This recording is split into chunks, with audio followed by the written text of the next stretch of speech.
Hay un número, $3 millones. 3 millones.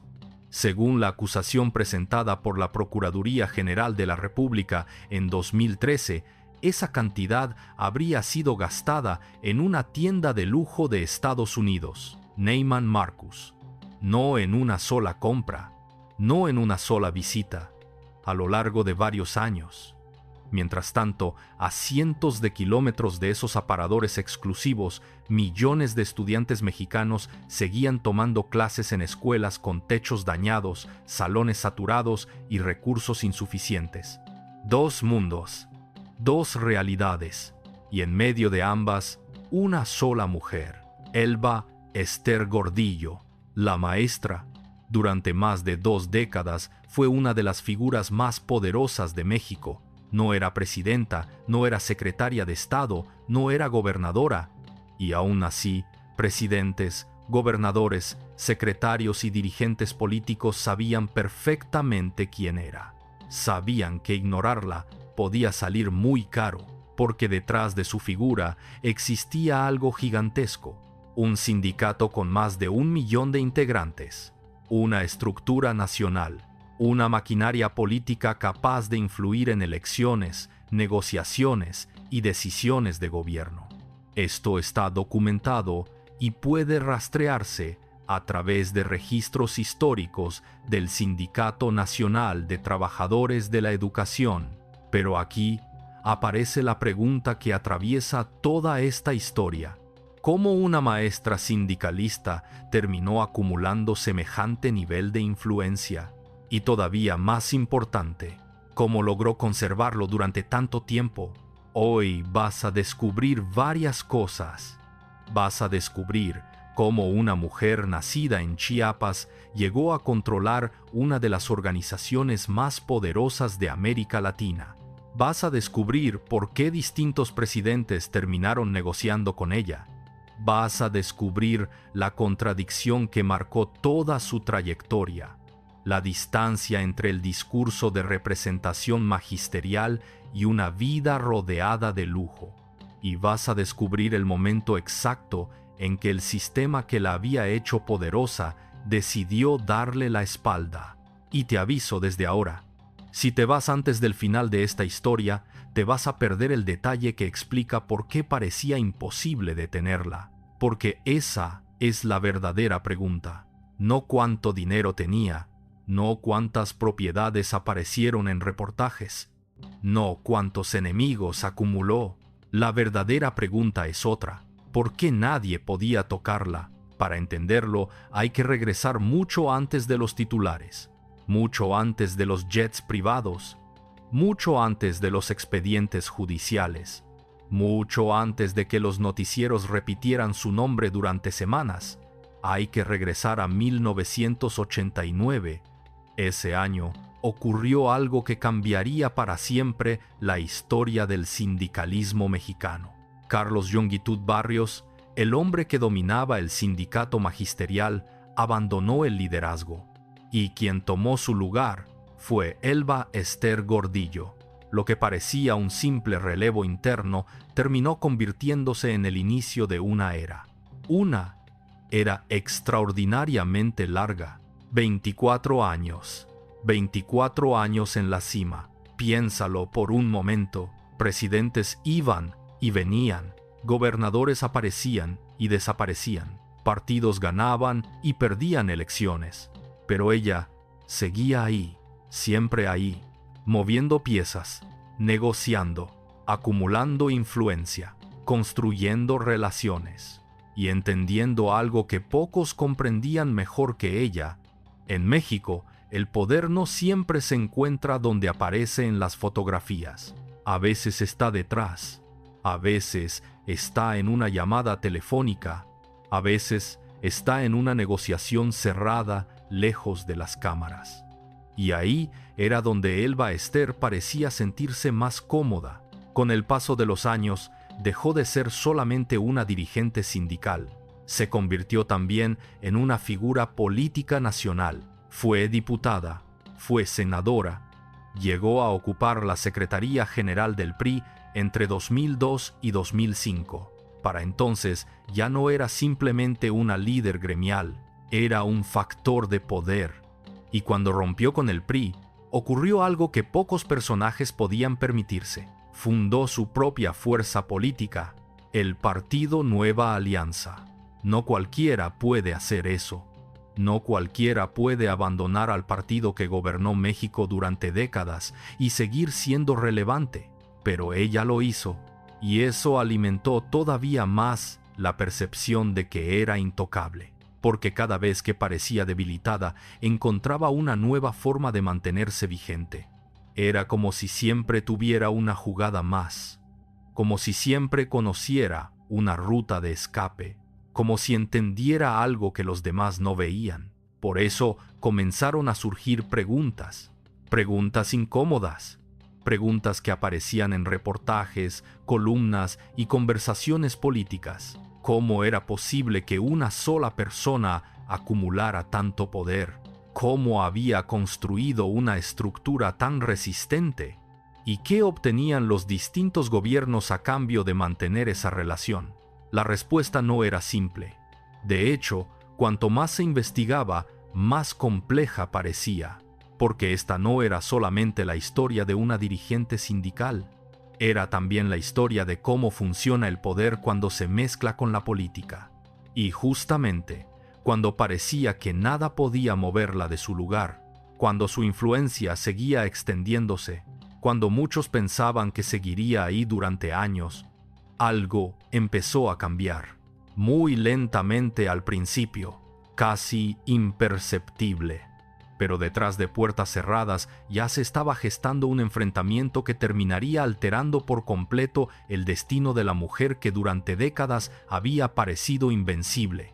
Y lo más sorprendente es que las señales estaban ahí, a la vista de todos, aunque casi nadie entendió lo que realmente significaban. Durante años, una de las mayores fortalezas de Elba Ester Gordillo fue entender algo que muchos políticos aprendían demasiado tarde. El poder no consiste únicamente en ganar posiciones, consiste en conservarlas. Y conservarlas requiere algo más complejo: adaptarse, cambiar cuando el entorno cambia, acercarse cuando conviene, alejarse cuando es necesario y, sobre todo, sobrevivir. Eso fue exactamente lo que hizo durante décadas. México atravesó transformaciones profundas entre finales de los años 80 y principios de los años 2000. El viejo sistema político comenzó a mostrar grietas. Los equilibrios cambiaban, las alianzas cambiaban, los partidos cambiaban, pero ella permanecía. Y mientras eso ocurría, su imagen pública empezaba a transformarse. Para algunos era una líder sindical extraordinariamente hábil. Para otros representaba uno de los mayores símbolos del poder corporativo en México. La diferencia entre ambas percepciones era enorme, y esa diferencia iba creciendo, porque conforme aumentaba su influencia, también aumentaba el escrutinio. Los medios comenzaban a mirar más de cerca. Los periodistas investigaban. Los reportajes aparecían. Y las preguntas incómodas se multiplicaban. No era solamente una cuestión de poder político, era también una cuestión de dinero. Mucho dinero.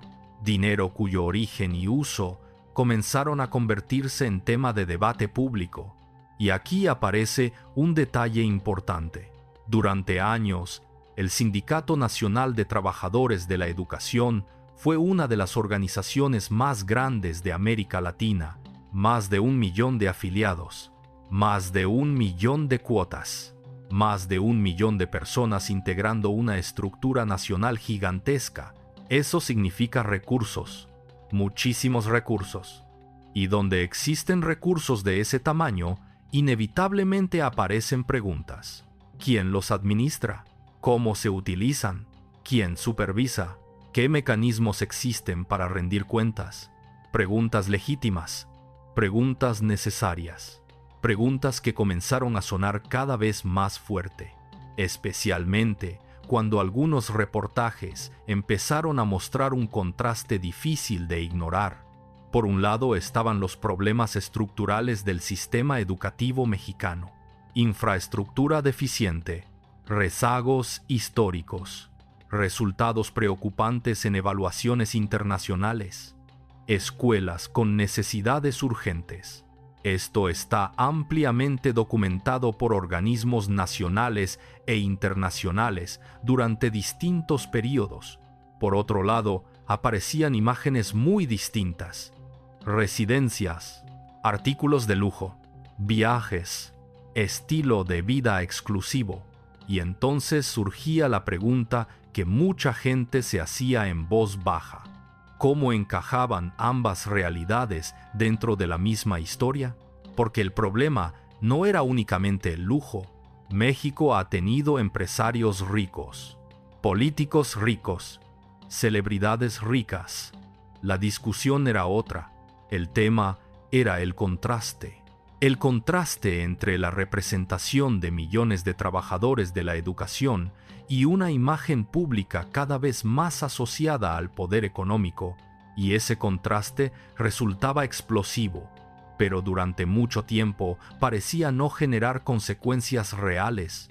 Esa es una de las partes más fascinantes de esta historia. Cada nueva crítica parecía fortalecer la percepción de que nada podía afectarla. Cada polémica parecía terminar igual.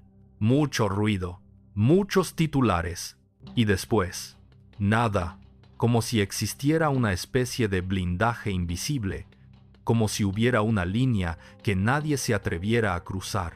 Y mientras esa percepción crecía, la propia Gordillo seguía acumulando influencia. En 2006 ocurrió algo especialmente relevante. Las elecciones presidenciales mexicanas fueron extraordinariamente cerradas. La diferencia final entre los dos principales candidatos fue mínima, y en ese contexto, la capacidad de movilización política adquiría un valor enorme. Distintos analistas políticos han señalado durante años la importancia que tuvieron las redes de apoyo construidas alrededor de diversas organizaciones, incluido el magisterio. No existe una fórmula matemática que permita medir exactamente cuánto peso tuvo cada actor, pero sí existe consenso sobre algo. Elba Ester seguía siendo considerada una figura con enorme capacidad de negociación. Y eso importaba mucho, porque en política la percepción puede ser tan poderosa como la realidad. Si todos creen que tienes influencia, esa creencia por sí sola ya genera influencia. Y durante mucho tiempo esa percepción jugó a su favor. La maestra parecía estar siempre cerca de los centros de decisión, siempre cerca de las conversaciones importantes, siempre cerca de quienes necesitaban construir acuerdos. Por eso, comenzaron a surgir apodos. Algunos admiraban su capacidad estratégica, otros la veían como símbolo de un sistema que nunca terminaba de cambiar. Pero incluso entre sus críticos existía cierto reconocimiento. Era difícil negar su habilidad política, muy difícil, porque mantenerse en la cima durante más de 2 décadas no ocurre por accidente. Eso requiere inteligencia, disciplina, información, contactos y una comprensión casi instintiva del poder. Ahora bien, aquí aparece algo que pocas veces se explica correctamente. Cuando una figura acumula demasiada influencia durante demasiado tiempo, empieza a ocurrir un fenómeno curioso. El problema deja de ser únicamente lo que hace. El problema es lo que representa. Y eso cambia todo. Porque una persona puede defenderse de una acusación, puede responder a una crítica, puede enfrentar una controversia, pero es mucho más difícil defenderse cuando se convierte en símbolo. Y poco a poco, Elba Ester Gordillo comenzó a convertirse precisamente en eso. Un símbolo. Para algunos, símbolo de liderazgo. Para otros, símbolo de excesos.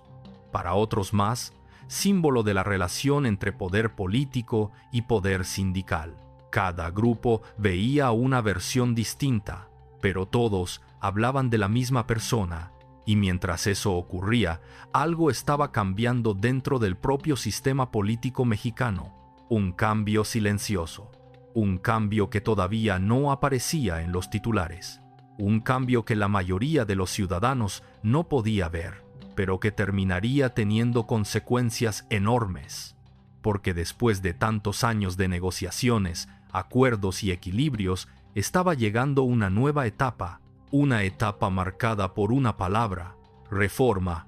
La palabra parecía simple, incluso técnica, pero detrás de ella se escondía una batalla gigantesca, una batalla sobre educación, sobre poder, sobre control, sobre quién tomaría las decisiones.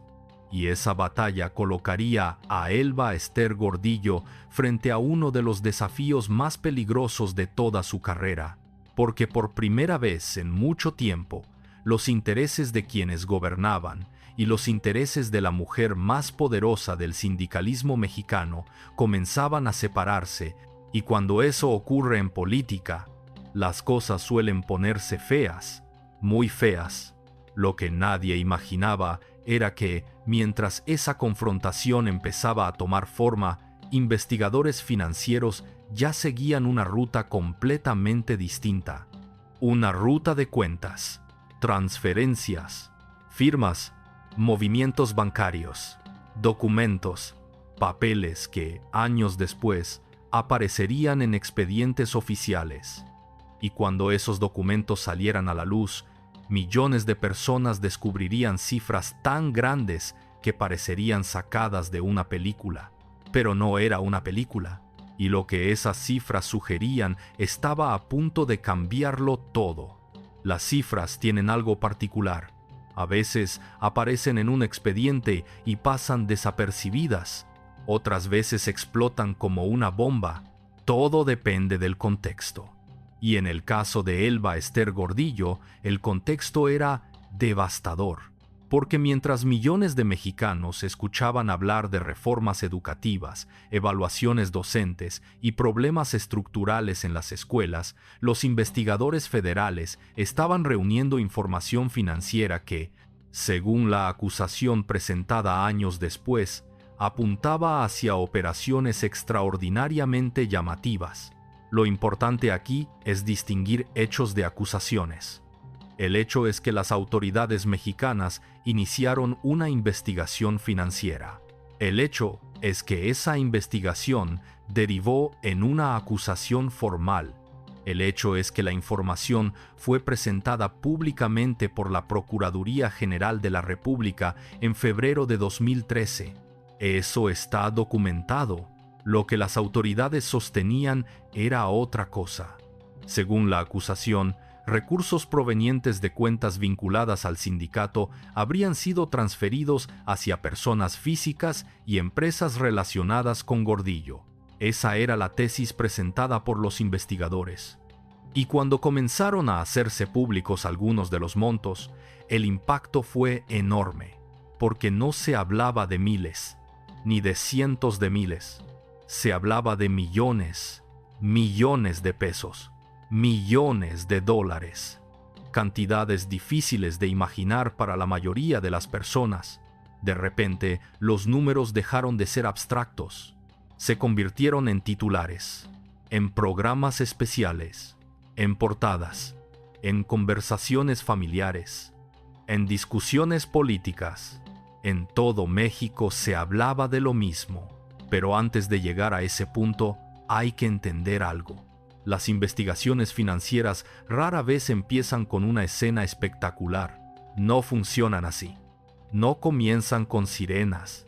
No comienzan con agentes entrando a edificios. No comienzan con cámaras de televisión. Empiezan con papeles, con estados de cuenta, con registros, con transferencias, con firmas, con rastros, y precisamente porque son rastros, suelen tardar años, muchos años. Los movimientos financieros dejan huellas, a veces pequeñas, a veces casi invisibles, pero cuando alguien conecta suficientes piezas, la imagen empieza a aparecer. Y eso fue lo que, según las autoridades, ocurrió en este caso. Mientras tanto, públicamente, Gordillo seguía siendo una figura de enorme influencia. A principios de la década de 2010, seguía ocupando la presidencia del sindicato. Seguía apareciendo en eventos relevantes. Seguía participando en decisiones importantes. Seguía siendo la maestra. Ese apodo ya se había convertido en una marca política.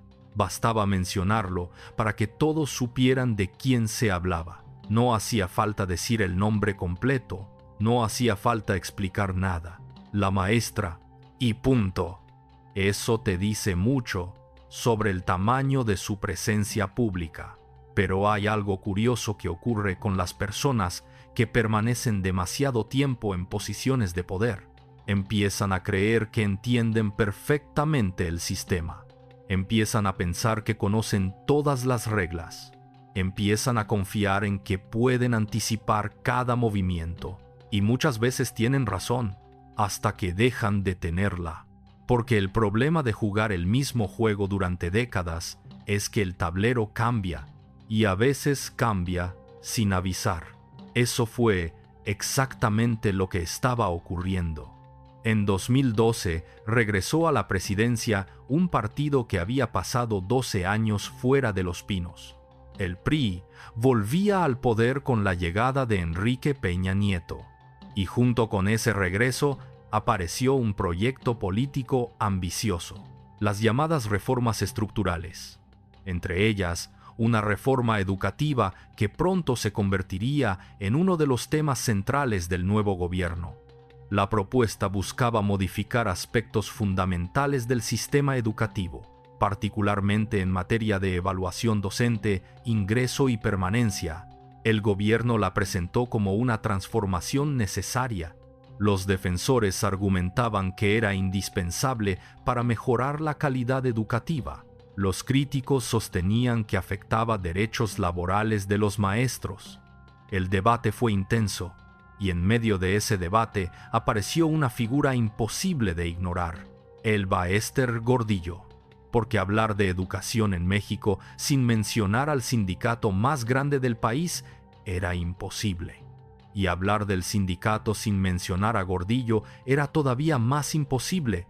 Durante años había sido una pieza clave dentro del ecosistema político nacional, pero ahora comenzaban a surgir señales de tensión, señales que algunos observaron en tiempo real y que otros solamente comprendieron después.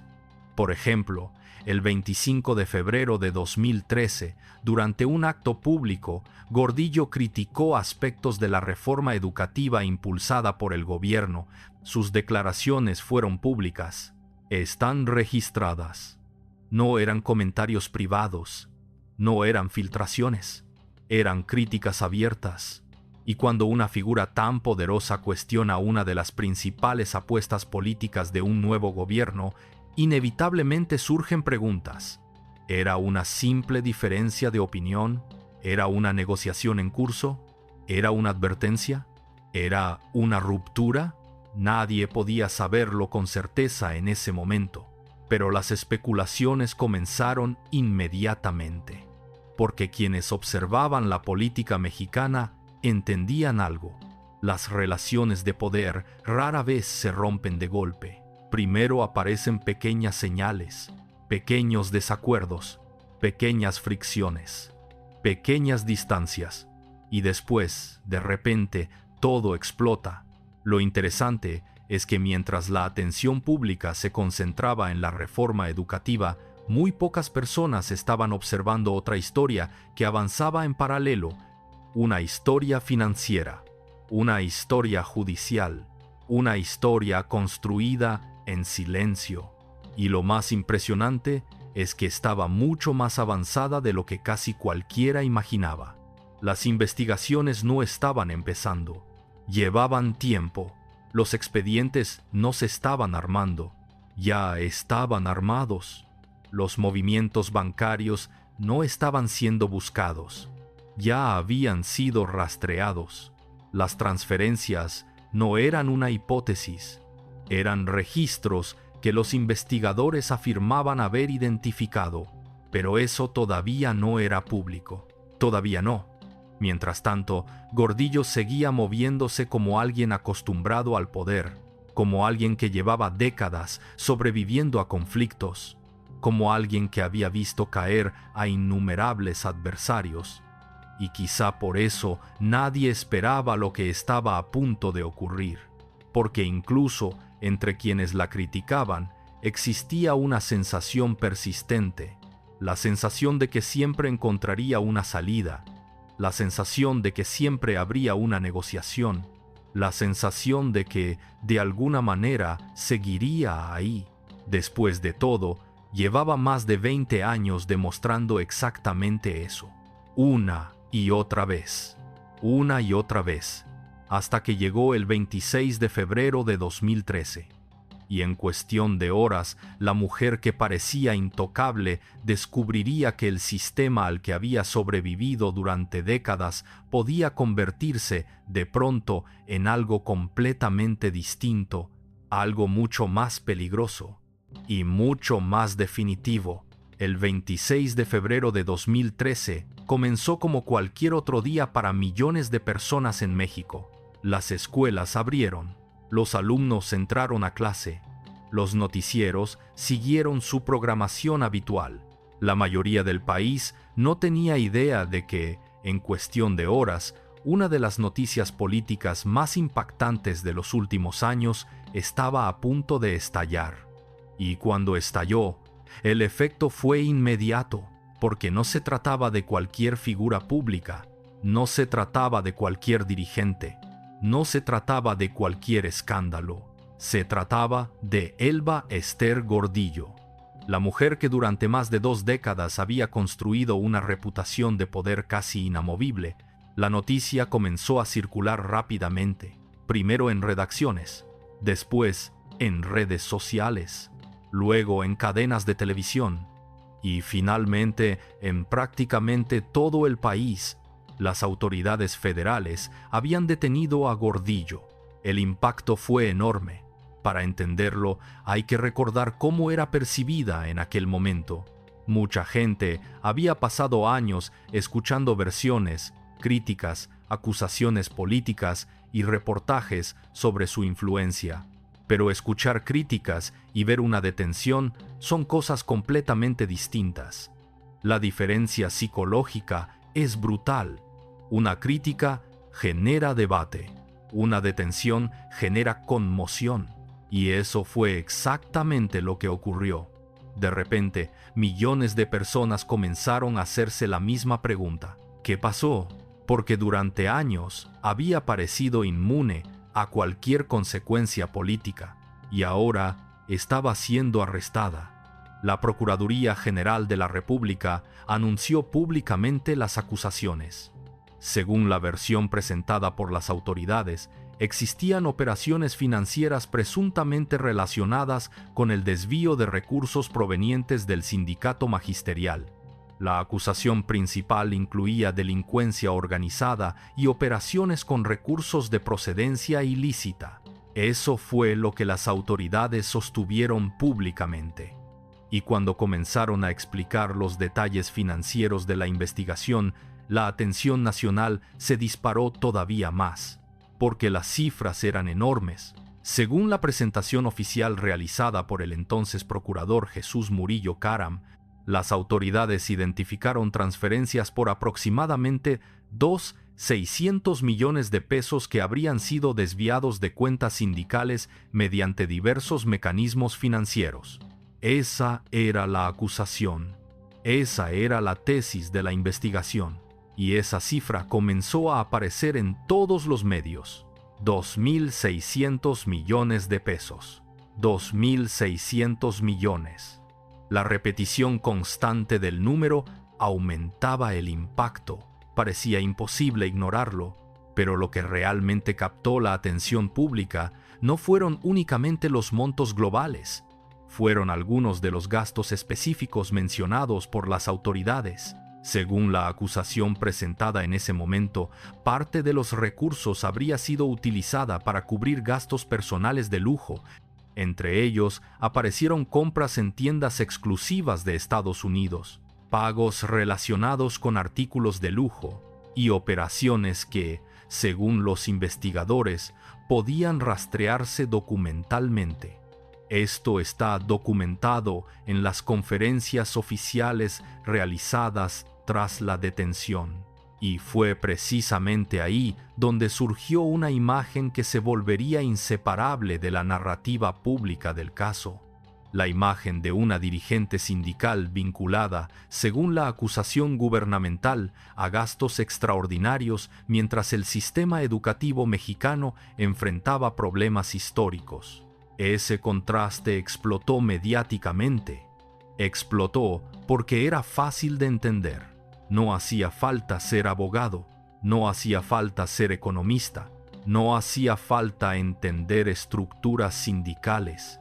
La imagen era sencilla, y las imágenes sencillas suelen ser las más poderosas. Escuelas con carencias, lujo extremo, la maestra, el impacto emocional era inmediato. Sin embargo, aquí aparece una parte fundamental de la historia, una parte que muchas veces desaparece cuando los casos se vuelven demasiado mediáticos. Una acusación no es una sentencia, y eso importa mucho, porque desde el primer momento la defensa de Gordillo rechazó las acusaciones. Sus abogados sostuvieron que las operaciones cuestionadas tenían explicaciones legales. Impugnaron los procedimientos, impugnaron las pruebas, impugnaron diversos aspectos de la investigación, y comenzó entonces una batalla judicial que se extendería durante años. Pero en aquellas primeras horas, el juicio todavía no existía. Lo único que existía era el impacto, la sorpresa, la incredulidad y una pregunta que se repetía por todas partes. ¿Cómo fue posible? Porque para muchísima gente, la noticia parecía romper una regla no escrita de la política mexicana, una regla que muchos creían eterna, la idea de que ciertas figuras eran demasiado poderosas para caer, y de pronto una de las más poderosas había caído, o al menos eso parecía, porque todavía había algo que nadie comprendía completamente, algo que convertiría este caso en una de las historias políticas más discutidas de la década. Y tiene que ver con el momento, con el calendario, con la sincronía, con una coincidencia temporal tan llamativa que hasta hoy sigue generando debate. La detención ocurrió apenas un día después de que Gordillo criticara públicamente aspectos de la reforma educativa impulsada por el gobierno federal. Ese dato es verificable, está registrado, y precisamente por eso comenzaron las preguntas. Muchas preguntas.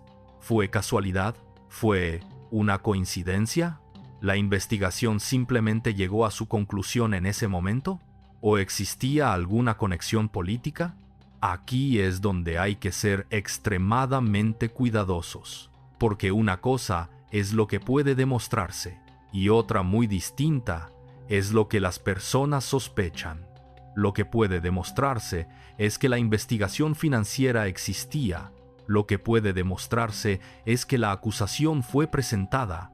Lo que puede demostrarse es que hubo una detención. Lo que puede demostrarse es que la crítica pública a la reforma ocurrió un día antes. Todo eso está documentado. Lo que no puede afirmarse como hecho es una motivación política específica sin evidencia concluyente. Y precisamente ahí nació una de las mayores controversias de todo el caso.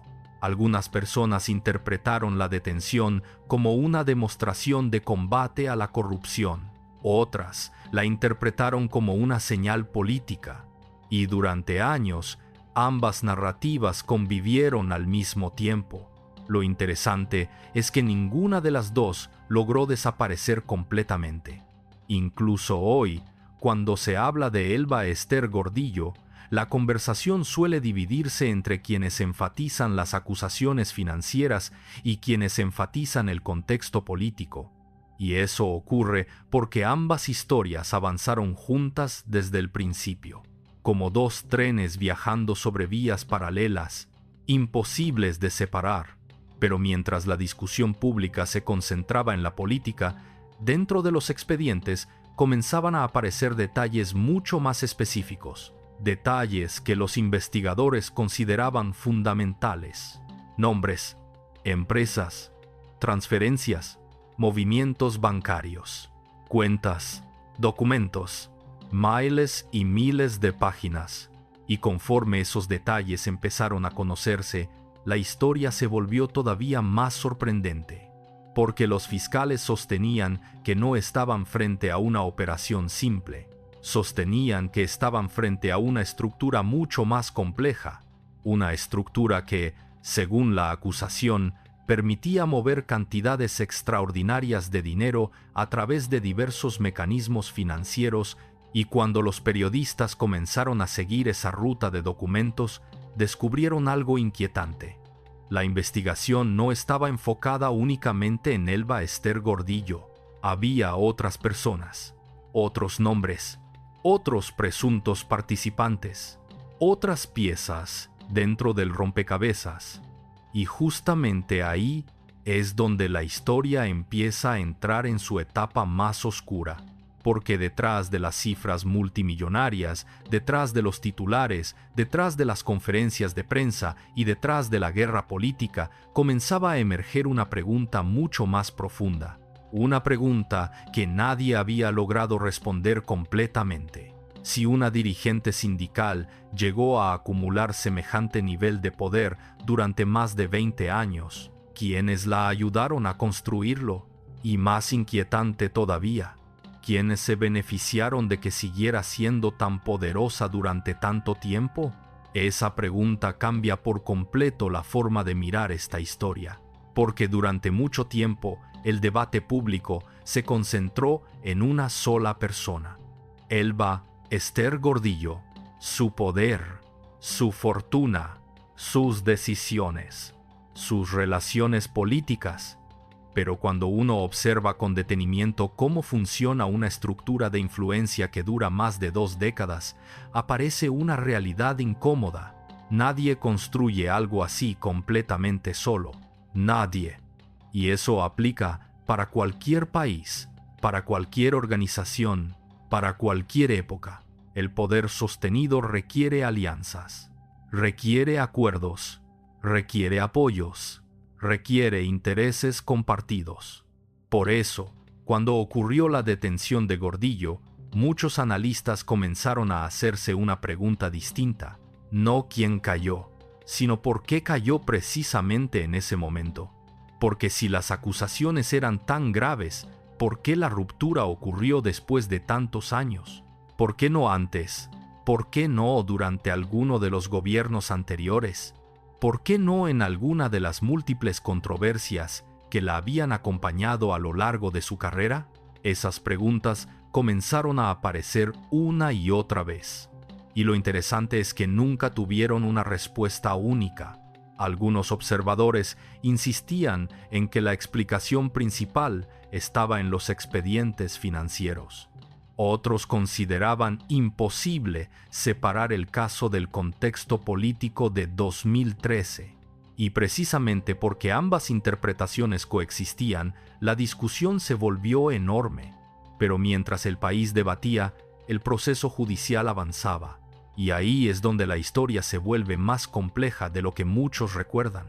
Porque la narrativa pública suele simplificarlo todo: detención, acusación, fin de la historia. Pero en realidad apenas era el comienzo. Los procesos judiciales importantes rara vez terminan cuando aparecen las cámaras. De hecho, ahí es donde realmente empiezan. Después llegan los recursos legales, las audiencias, los amparos, las apelaciones, los peritajes, las impugnaciones. Y en este caso ocurrió exactamente eso.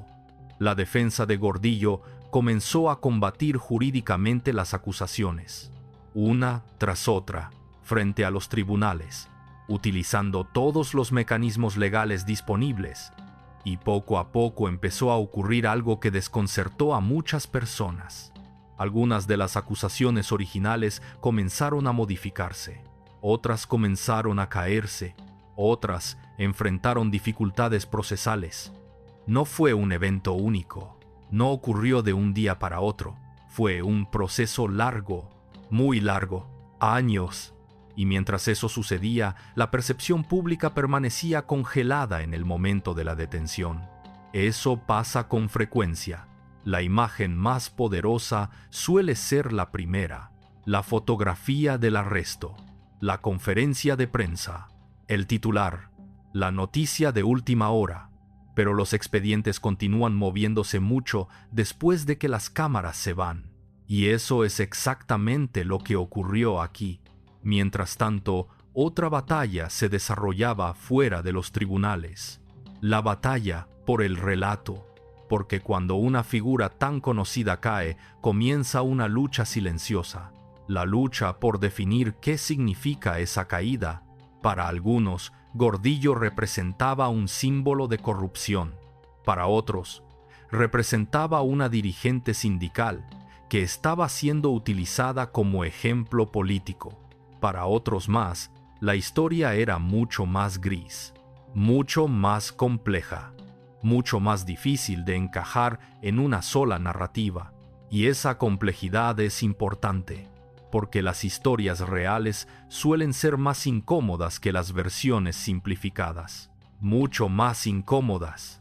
Por ejemplo, hay un dato que suele perderse cuando se habla de Elba Ester Gordillo. Durante años, fue una figura capaz de generar sentimientos completamente opuestos al mismo tiempo.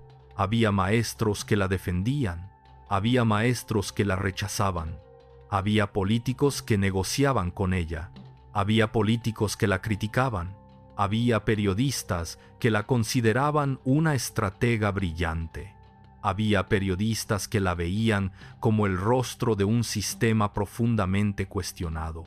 Y todas esas percepciones coexistían.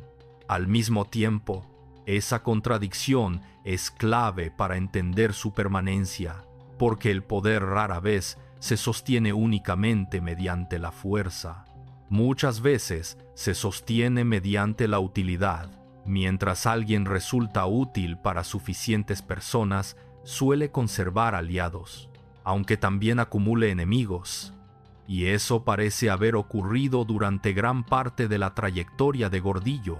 Era una figura demasiado relevante para ser ignorada, demasiado influyente para ser excluida, demasiado importante para muchas negociaciones, hasta que dejó de serlo, o al menos esa es una de las interpretaciones posibles, porque si observamos los hechos cronológicamente, resulta difícil ignorar algo. Durante años, su poder parecía compatible con el funcionamiento del sistema político. Después dejó de serlo, y cuando eso ocurrió, el escenario cambió drásticamente. Ahora bien, aquí aparece otro elemento fundamental: la educación, porque esta historia no trata solamente de dinero, no trata solamente de política, no trata solamente de poder, también trata sobre millones de estudiantes, sobre millones de familias, sobre uno de los temas más sensibles para cualquier país, la educación pública. Y precisamente por eso, la figura de Gordillo generaba emociones tan intensas, porque cualquier discusión sobre ella terminaba conectándose con una pregunta mayor: ¿qué pasó con la educación mexicana durante esos años? La respuesta no es simple. Sería intelectualmente deshonesto atribuir los problemas educativos de un país entero a una sola persona. Los sistemas educativos son enormes. Intervienen gobiernos federales, gobiernos estatales, congresos, presupuestos, secretarías, sindicatos, administraciones de distintos partidos, décadas de decisiones acumuladas. La realidad es mucho más compleja. pero al mismo tiempo resulta imposible negar que Gordillo se convirtió en uno de los rostros más visibles de ese sistema. Y cuando una persona se convierte en símbolo, carga con todo, con los éxitos y también con los fracasos.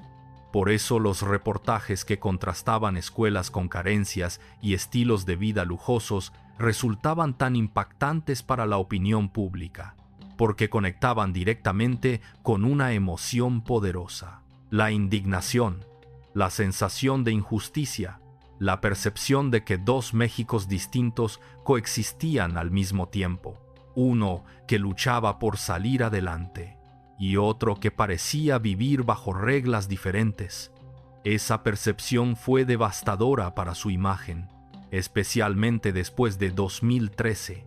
Y sin embargo, incluso entonces, había algo que seguía sorprendiendo a quienes conocían de cerca la política mexicana. A pesar del golpe, a pesar de los expedientes, a pesar de los titulares, a pesar de la caída aparente, la historia todavía no había terminado, ni siquiera cerca, porque mientras gran parte del país asumía que la era de Elba Ester Gordillo había llegado a su fin, en los tribunales seguía ocurriendo algo que pocos estaban siguiendo con atención, algo que, con el paso de los años, cambiaría por completo la conversación y obligaría a muchas personas a replantearse una pregunta incómoda: ¿qué ocurre cuando una de las mujeres más poderosas de México es acusada de delitos graves, pero las acusaciones comienzan a derrumbarse una por una? Porque si eso llegaba a suceder, entonces la historia dejaría de ser únicamente sobre poder y se convertiría en algo todavía más inquietante: una historia sobre los límites del propio sistema que intentó juzgarla. Y eso fue exactamente lo que empezó a ocurrir, no de manera espectacular, no con un solo fallo judicial que cambiara todo de la noche a la mañana. Fue más lento, más técnico, más difícil de seguir para el público general, pero extraordinariamente importante. Mientras los titulares seguían anclados en la imagen de la detención de 2013, los abogados de Gordillo continuaban peleando cada etapa del proceso. Impugnaban pruebas, cuestionaban procedimientos, presentaban recursos y poco a poco comenzaron a obtener resultados. Algunas resoluciones judiciales empezaron a modificar el panorama que parecía tan sólido durante los primeros días de la investigación. Para muchas personas aquello resultaba desconcertante, porque la percepción pública y la realidad procesal ya no avanzaban al mismo ritmo, y cuando eso ocurre, suele aparecer una enorme confusión. La gente recuerda la acusación, pero deja de seguir el expediente. Recuerda la conferencia de prensa, pero deja de seguir las resoluciones judiciales. Recuerda el escándalo, pero deja de seguir las sentencias. Y en casos tan mediáticos como este, esa diferencia puede ser gigantesca. Conforme avanzaban los años, diversos cargos fueron enfrentando obstáculos legales. Las decisiones judiciales comenzaron a cambiar partes importantes del caso, y el escenario que parecía definitivo en 2013 empezó a verse mucho menos claro. Mientras tanto, Gordillo permanecía privada de la libertad bajo distintos esquemas procesales durante buena parte de ese periodo. Su situación de salud también comenzó a ocupar espacio dentro de la discusión pública. Hubo solicitudes relacionadas con atención médica, hubo debates jurídicos sobre medidas cautelares, hubo resoluciones de jueces. Todo ello quedó registrado en expedientes y coberturas periodísticas. Pero más allá de los detalles técnicos, algo seguía llamando la atención: la persistencia, porque incluso quienes habían sido sus críticos más severos comenzaban a reconocer una realidad. Elba Ester Gordillo seguía peleando, seguía litigando, seguía resistiendo, y eso alimentaba una sensación extraña, la sensación de que la historia aún guardaba un giro importante, porque cuanto más tiempo pasaba, más difícil resultaba sostener una narrativa simple. Las historias simples son cómodas. Tienen héroes, tienen villanos, tienen finales rápidos, pero la realidad rara vez funciona así, y esta historia estaba demostrando precisamente eso. A medida que los expedientes avanzaban, algunos observadores comenzaron a preguntarse si el verdadero tema nunca había sido únicamente el dinero. Tal vez el tema era el poder. Tal vez el tema era la relación entre poder y justicia. Tal vez el tema era la capacidad de las instituciones para investigar y sostener sus acusaciones. O tal vez era algo todavía más profundo, porque había una contradicción imposible de ignorar. Si Gordillo había sido durante décadas una de las personas más poderosas del país, ¿cómo era posible que su caída pareciera tan repentina? Pero si la evidencia era tan contundente como muchos habían asumido inicialmente, ¿por qué el proceso enfrentaba tantos problemas?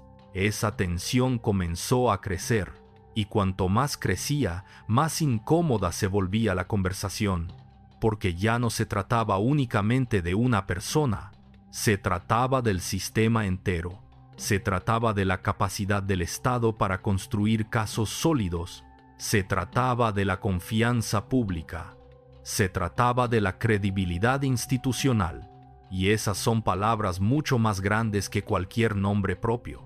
Mientras todo eso ocurría, el panorama político mexicano seguía cambiando, los años pasaban, nuevos conflictos ocupaban los titulares, nuevos escándalos aparecían, nuevas figuras dominaban la conversación nacional, y poco a poco, el caso Gordillo dejó de ser la noticia principal. Pero eso no significa que desapareciera, simplemente pasó a segundo plano, como una tormenta que aparentemente se aleja, aunque todavía siga acumulando energía detrás del horizonte. Y entonces llegó 2018. 5 años después de aquella detención que había sacudido al país, 5 años de litigios, 5 años de expedientes, 5 años de debates políticos, 5 años de titulares, 5 años de una batalla jurídica que parecía interminable, y fue entonces cuando ocurrió uno de los momentos más sorprendentes de toda esta historia. En agosto de 2018, un tribunal determinó la absolución de Elba Ester Gordillo de los cargos que permanecían vigentes en su contra. La decisión judicial se basó en la valoración de las pruebas y en aspectos procesales discutidos durante años por la defensa y la fiscalía. Ese es el hecho, ese es el dato documentado. Y cuando la noticia se hizo pública, la reacción fue inmediata, porque millones de personas recordaban perfectamente la magnitud de las acusaciones originales, recordaban las cifras, recordaban los titulares, recordaban la caída, pero ahora estaban viendo algo completamente distinto, la absolución, y eso provocó una nueva ola de preguntas, preguntas difíciles, preguntas incómodas, preguntas que todavía hoy siguen apareciendo cuando se analiza este caso. ¿Las autoridades construyeron mal la investigación? ¿Los fiscales cometieron errores? ¿Las pruebas no eran suficientes? ¿La defensa fue extraordinariamente eficaz? ¿El sistema judicial corrigió excesos? ¿O había algo más que la opinión pública nunca llegó a entender completamente? Lo cierto es que las respuestas dependen muchas veces de quien cuente la historia. Y precisamente por eso, este caso sigue generando debate más de una década después, porque permite interpretaciones radicalmente distintas. Para algunos, la absolución confirmó que la investigación tenía debilidades fundamentales. Para otros, la absolución no eliminó las preguntas sobre el origen y uso de determinados recursos. Y ahí aparece nuevamente la complejidad, la zona gris, ese territorio incómodo donde las historias reales suelen vivir, porque las resoluciones judiciales responden preguntas legales, pero no siempre responden todas las preguntas sociales o políticas, y viceversa. A veces, la opinión pública llega a conclusiones que los tribunales no comparten. Y a veces ocurre exactamente lo contrario. Por eso la figura de Gordillo siguió siendo tan polarizante incluso después de recuperar su libertad, porque nadie parecía ponerse de acuerdo sobre qué significaba realmente el desenlace del caso. Sin embargo, hay algo aún más sorprendente, algo que muchas personas no vieron venir. Después de 5 años de investigaciones, después de la detención, después de la prisión, después de las acusaciones, después de la absolución, después de todo eso, Elba Ester Gordillo todavía no estaba dispuesta a desaparecer de la vida pública, y cuando comenzó a enviar las primeras señales de que quería volver a jugar el juego político, hubo quienes pensaron que era imposible, que ya nadie la seguiría, que ya nadie la escucharía, que ya nadie le abriría las puertas. Pero estaban a punto de descubrir algo que llevaba décadas demostrando. Subestimar a Elba Ester Gordillo había sido, históricamente, uno de los errores más comunes de sus adversarios. Y esa lección estaba a punto de repetirse una vez más. Cuando recuperó su libertad en agosto de 2018, la mayoría de las personas pensó que estaba viendo el último capítulo de una historia. Parecía lógico. Después de todo, habían pasado más de 5 años desde su detención. 5 años en los que México había cambiado enormemente. El escenario político ya no era el mismo. Los actores principales ya no eran los mismos. Las prioridades nacionales ya no eran las mismas. Y sin embargo, había un detalle que muchos estaban pasando por alto. Elba Ester Gordillo tampoco era la misma. Había pasado de ser una de las figuras más poderosas del país a convertirse en el centro de uno de los procesos judiciales más mediáticos de la historia reciente. Eso deja marcas políticas, personales, públicas, pero también deja experiencia. Y si algo había demostrado durante décadas, era su capacidad para leer el entorno político. Por eso, cuando reapareció públicamente, el impacto fue inmediato. No porque regresara a un cargo formal, no porque recuperara automáticamente el control que había tenido antes, sino porque seguía generando atención, seguía provocando reacciones, seguía ocupando espacio en la conversación nacional.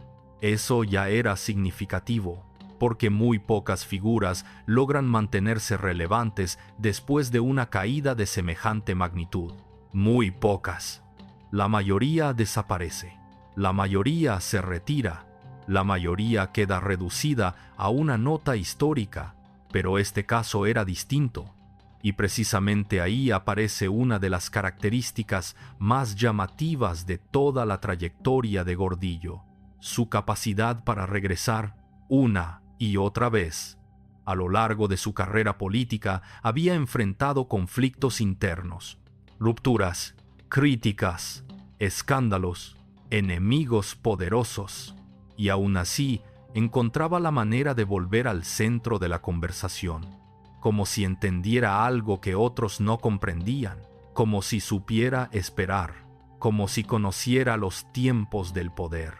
Porque en política el tiempo es casi tan importante como la fuerza. Saber cuándo avanzar, saber cuándo retroceder, saber cuándo hablar, saber cuándo guardar silencio. Y Gordillo parecía dominar ese lenguaje. Mientras tanto, dentro del sindicato magisterial las cosas habían cambiado profundamente. Durante su ausencia se consolidaron nuevos liderazgos, nuevas estructuras, nuevas lealtades. El escenario ya no era el mismo que había dejado en 2013, y eso significaba que cualquier intento de recuperar influencia enfrentaría obstáculos reales, muy reales. Pero aún así, comenzó una disputa, no necesariamente por un cargo específico, sino por algo mucho más importante: la narrativa, la interpretación de la historia. porque quien controla la narrativa controla una parte del poder, y la narrativa dominante desde 2013 había sido devastadora para ella.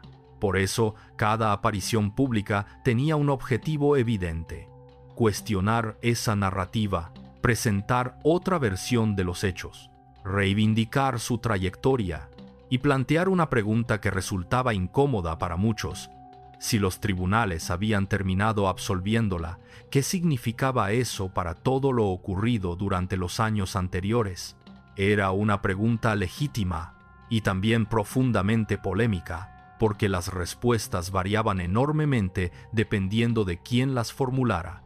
Algunos insistían en que la absolución cambiaba completamente la lectura del caso. Otros sostenían que la discusión pública iba mucho más allá de las resoluciones judiciales.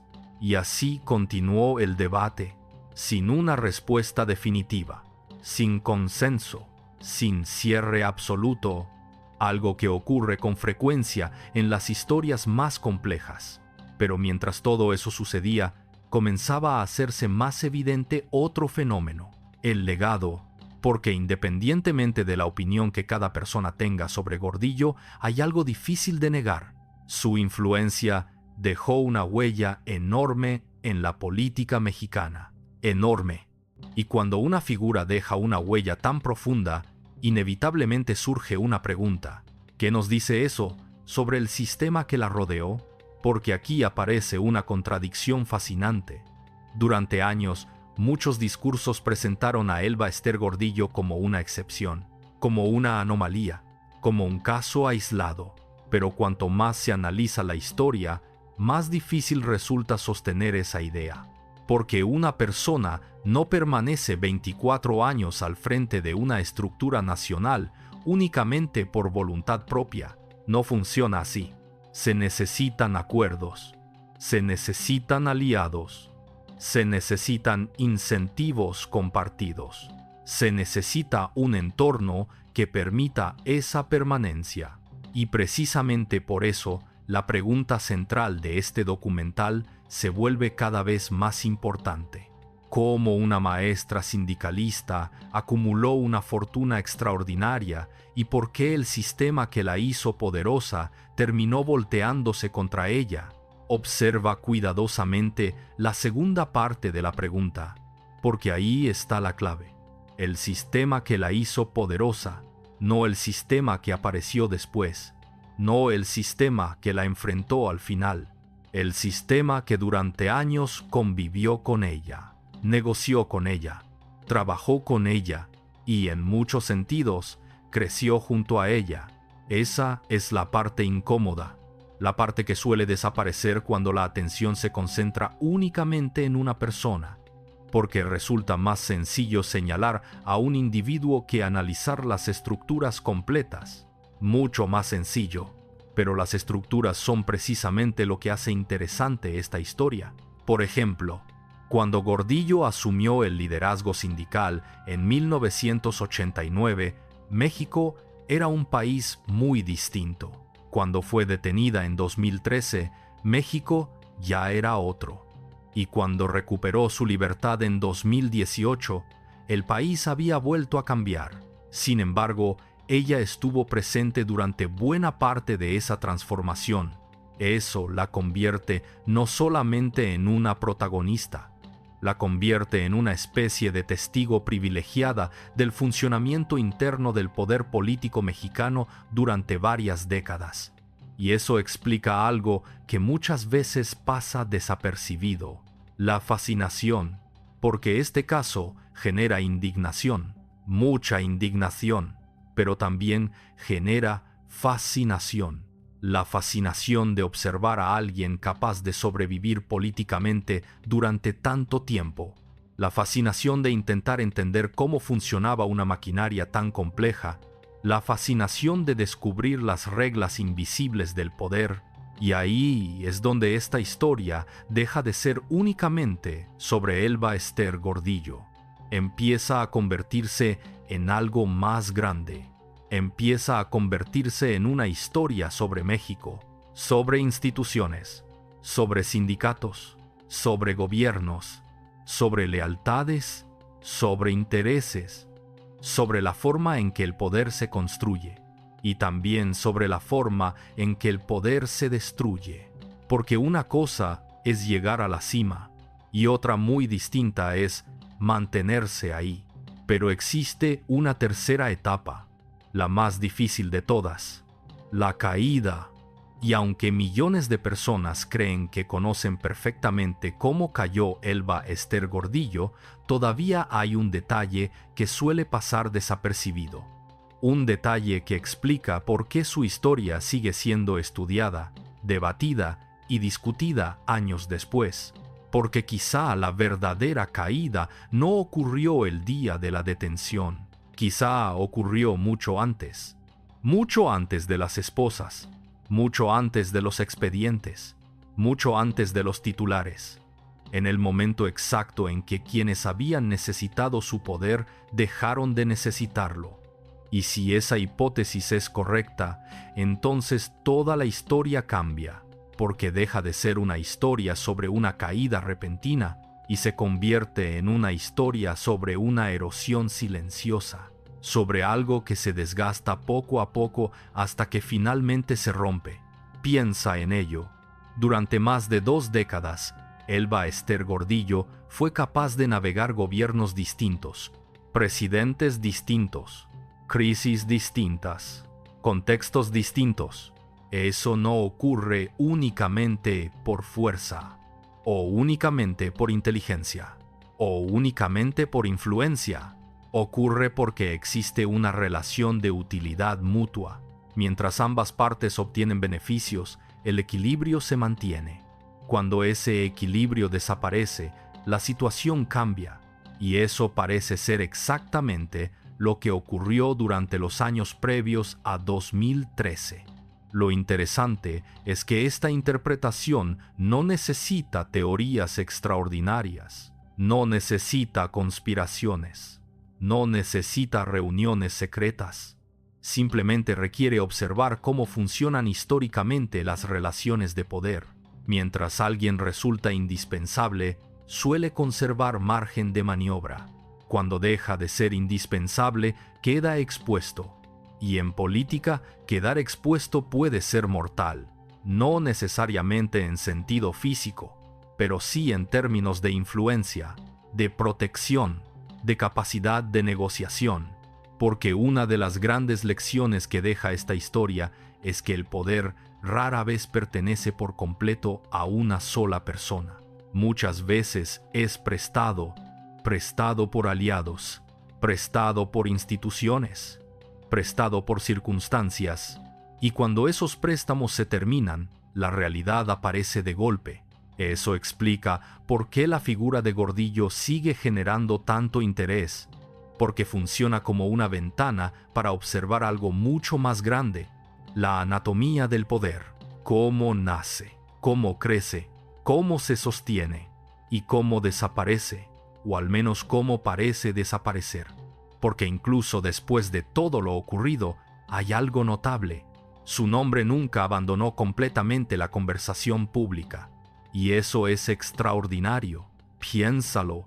¿Cuántos dirigentes sindicales pueden ser identificados por millones de personas años después de dejar el cargo?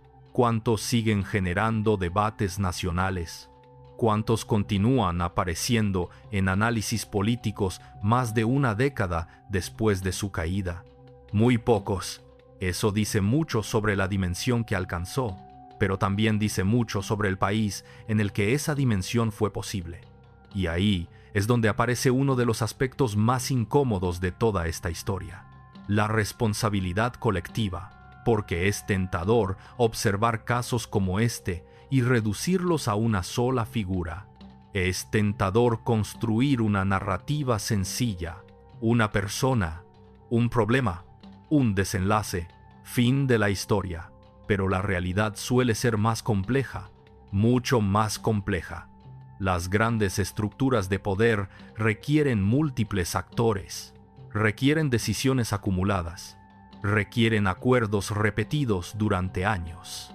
Requieren personas que miran hacia otro lado, personas que colaboran, personas que se benefician, personas que prefieren no confrontar. Y precisamente por eso, la pregunta central de este documental sigue creciendo. ¿Cómo llegó una maestra sindicalista a convertirse en una de las mujeres más poderosas de México? Porque la respuesta ya no parece estar únicamente en ella, parece estar también en todos los factores que permitieron ese ascenso, y cuando uno analiza esos factores, descubre algo fascinante. El poder de Gordillo no surgió de la nada, se construyó sobre una institución gigantesca, el Sindicato Nacional de Trabajadores de la Educación, una organización con presencia nacional, con enorme capacidad de movilización, con influencia política real, con capacidad para negociar con distintos gobiernos. Ese contexto importa mucho, porque ayuda a entender por qué tantos actores políticos consideraban necesario mantener una relación con ella. No estamos hablando de una figura aislada, estamos hablando de alguien que representaba una estructura inmensa. Y cuando una estructura inmensa entra en una negociación, las reglas cambian. Por eso tantos presidentes terminaron sentándose a negociar con ella. Por eso tantos gobernadores terminaron buscándola. Por eso tantos partidos políticos terminaron calculando cuidadosamente cada movimiento relacionado con el sindicato. No era solamente una persona, era una plataforma de poder. Y eso hace todavía más interesante el desenlace. Porque si realmente representaba una plataforma tan poderosa, ¿por qué terminó cayendo? La respuesta corta sería decir que por las acusaciones financieras, pero esa explicación resulta insuficiente, demasiado simple, demasiado cómoda, porque ignora algo fundamental. Las acusaciones financieras no ocurrieron en el vacío, ocurrieron dentro de un contexto político específico, dentro de una relación de fuerzas específica, dentro de un momento histórico específico. Y precisamente por eso el caso sigue siendo objeto de discusión, porque muchas personas consideran imposible separar completamente una cosa de la otra. Sin embargo, también existe otro elemento que rara vez recibe suficiente atención: la percepción pública, porque incluso antes de 2013, la imagen de Gordillo ya enfrentaba un desgaste considerable. Los reportajes sobre lujo, las críticas políticas, las controversias acumuladas durante años, todo eso había ido construyendo una percepción negativa para una parte importante de la población. Y las percepciones importan muchísimo, a veces más de lo que los políticos quisieran admitir, porque la legitimidad pública funciona como una especie de escudo.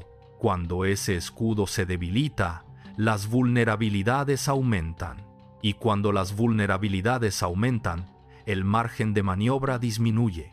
Quizá ahí se encuentra una de las claves de toda esta historia. No en un solo expediente, no en una sola decisión, no en un solo momento, sino en la acumulación. Años y años de acumulación. Acumulación de poder, acumulación de influencia, acumulación de riqueza percibida, acumulación de críticas, acumulación de enemigos, acumulación de tensiones, hasta que finalmente algo cede, como una presa que soporta presión durante demasiado tiempo, y cuando cede, parece repentino, pero en realidad llevaba años preparándose. Eso es exactamente lo que vuelve tan fascinante este caso, porque obliga a mirar más allá de los titulares, más allá de las consignas, más allá de las simpatías y antipatías personales. Obliga a observar los mecanismos, las estructuras, las dinámicas invisibles. Y cuando uno hace eso, descubre algo inquietante. La historia de Elba Ester Gordillo no es solamente una historia sobre una dirigente sindical. Es una historia sobre cómo funcionan los sistemas de poder. Y las historias sobre sistemas de poder tienen una característica peligrosa. Nunca terminan exactamente donde creemos. Porque cuando parece que ya entendiste todo, aparece una última pregunta.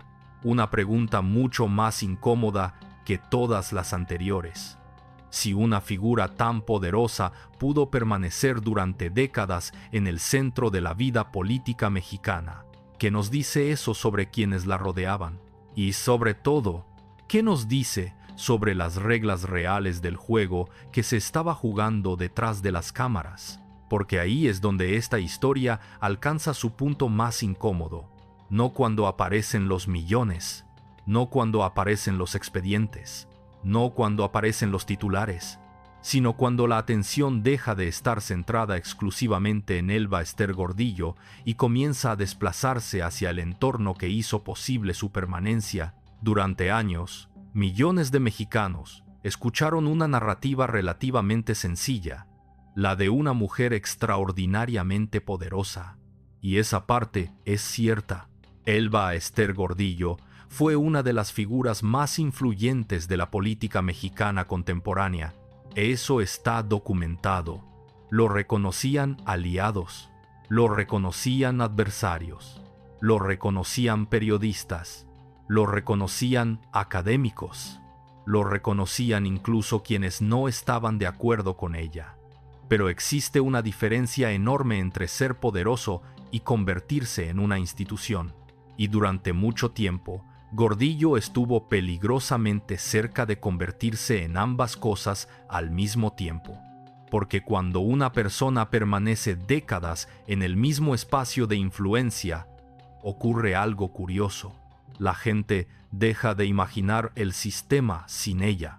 Su presencia se vuelve parte del paisaje, parte de la rutina, parte de la normalidad, y eso genera una ilusión. La ilusión de permanencia, la ilusión de que las cosas siempre han sido así, y siempre serán así. Pero la historia tiene una costumbre brutal, recordarnos que nadie es permanente. Nadie, ni presidentes, ni magnates, ni líderes sindicales, ni figuras aparentemente intocables. La diferencia es que algunas caídas ocurren en silencio y otras ocurren frente a todo el país. La de Gordillo ocurrió frente a todo el país y por eso se convirtió en un símbolo, pero los símbolos tienen una característica especial. Cada persona ve algo distinto en ellos. Para algunos mexicanos, Elba Ester Gordillo simboliza corrupción. Para otros, simboliza la capacidad de supervivencia política. Para otros, simboliza el poder sindical. Para otros, simboliza la relación histórica entre sindicatos y gobiernos. Y para otros, representa algo todavía más complejo: la evidencia de que los sistemas políticos rara vez son tan simples como parecen. Porque si algo demuestra esta historia, es que el poder no funciona como una película. No existe una sala oscura donde una sola persona toma todas las decisiones. No existe un villano único moviendo cada pieza. No existe una explicación perfecta para todo. La realidad es más desordenada, más contradictoria, más incómoda, y precisamente por eso es tan interesante. Observa la cronología completa. 1989. Llega al liderazgo nacional del sindicato. Décadas de influencia política.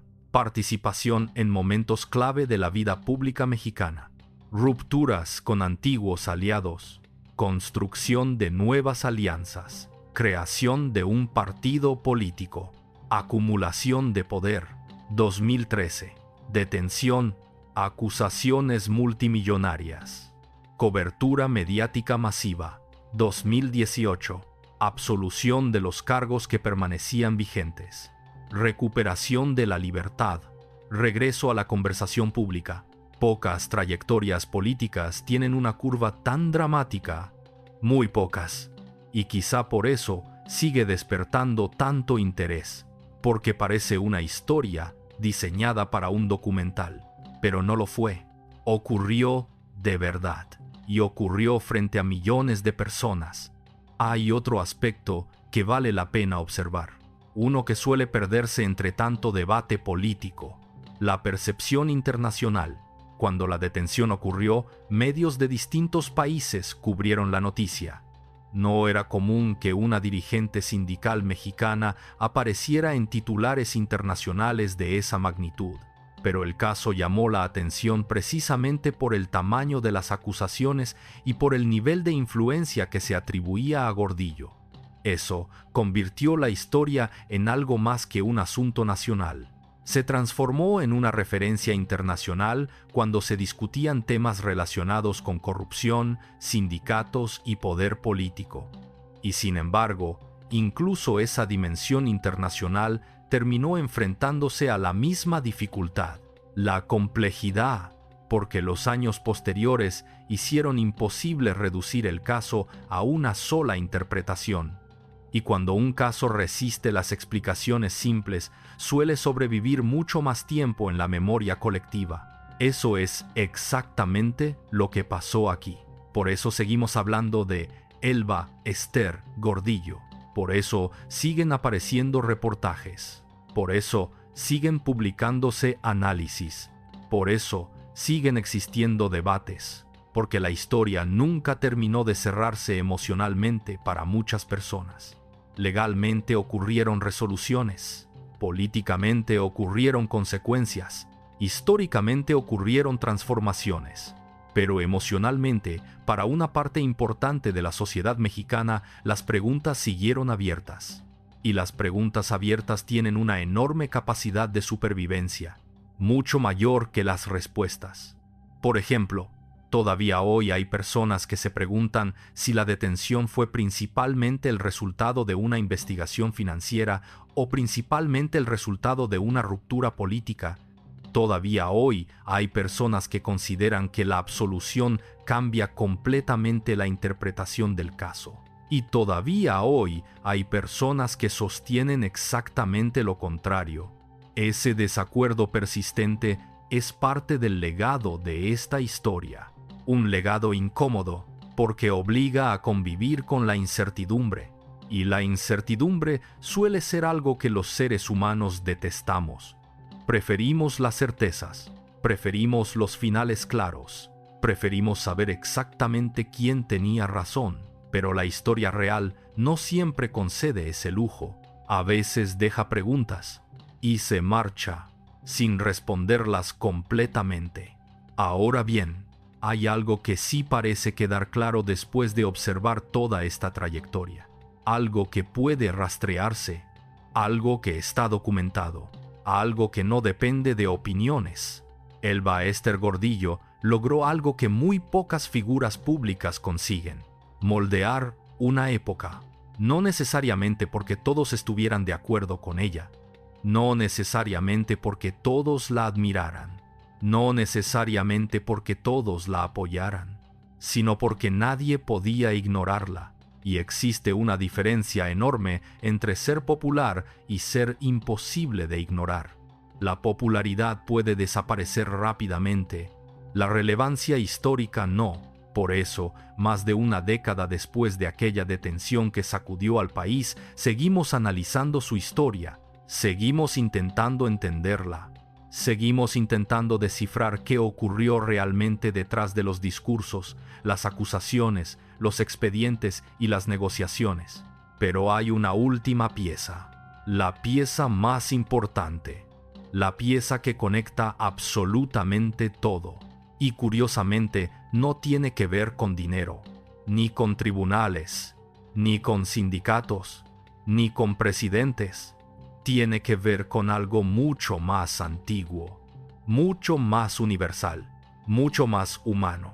Tiene que ver con la naturaleza misma del poder, porque el verdadero secreto de esta historia no parece estar en cuánto poder tuvo Elba Ester Gordillo.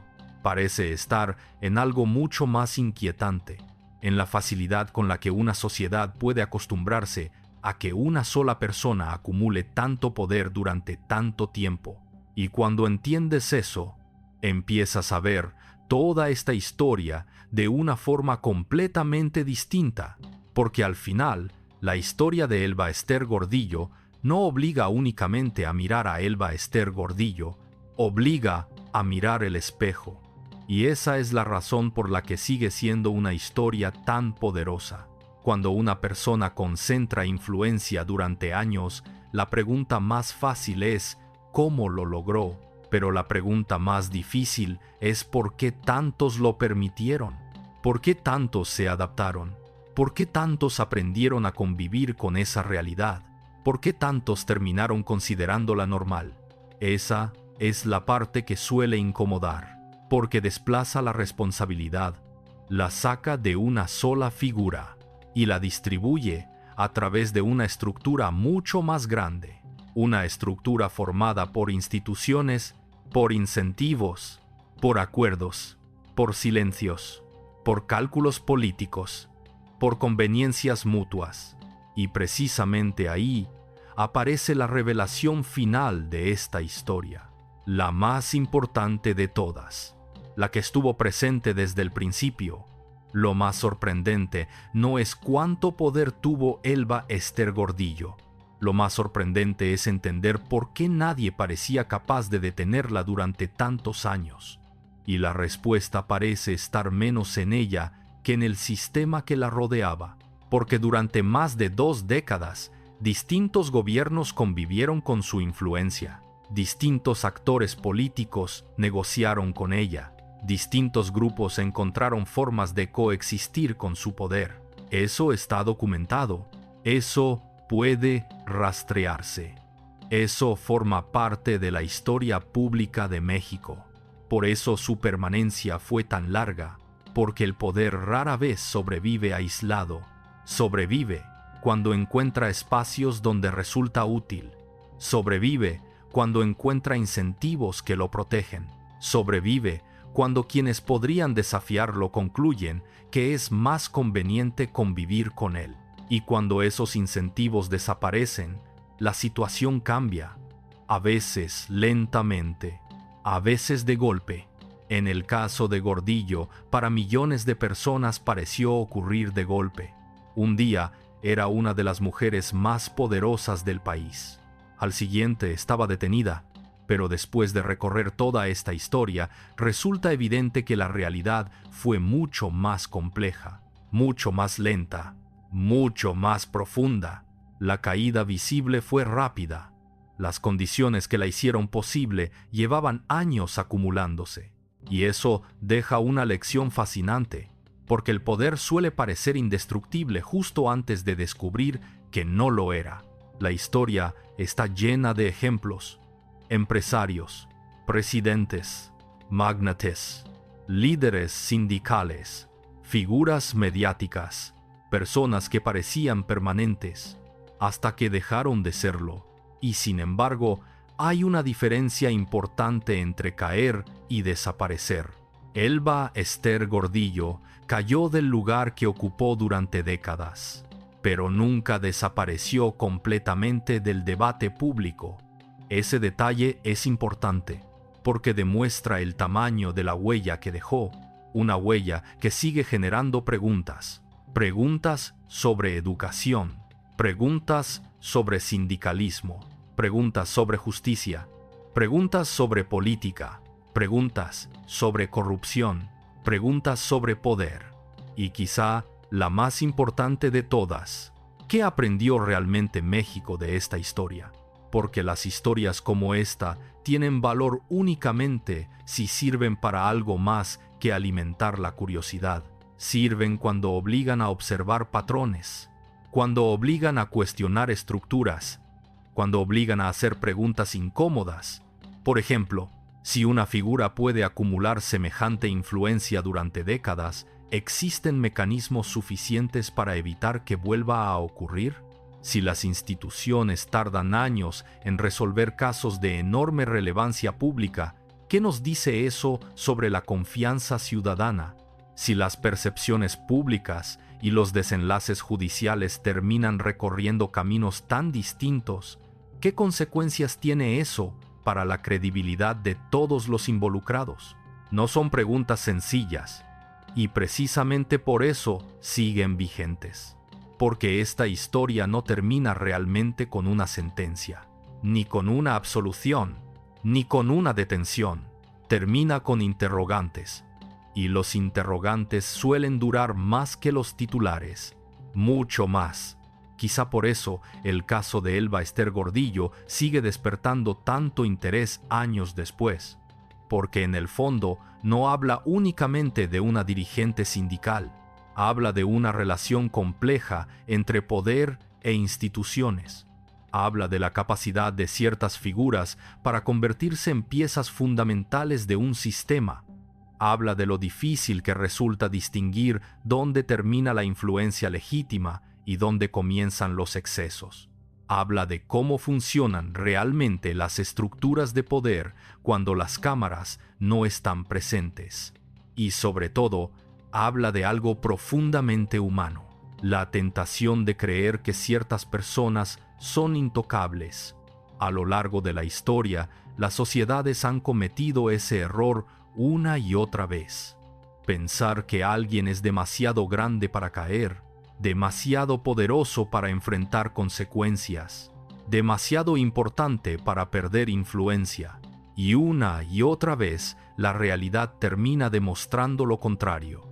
Pero también demuestra algo más, que las caídas individuales no necesariamente resuelven los problemas estructurales, porque es mucho más fácil sustituir a una persona que transformar un sistema, muchísimo más fácil. Y esa diferencia es la que convierte esta historia en algo más que un caso político. La convierte en una advertencia sobre cómo se construye el poder, sobre cómo se normaliza, sobre cómo se protege, y sobre cómo, tarde o temprano, termina siendo cuestionado. Quizá por eso la imagen de Elba Ester Gordillo sigue provocando emociones tan distintas. Indignación para algunos, admiración estratégica para otros, curiosidad para muchos, pero indiferencia para casi nadie.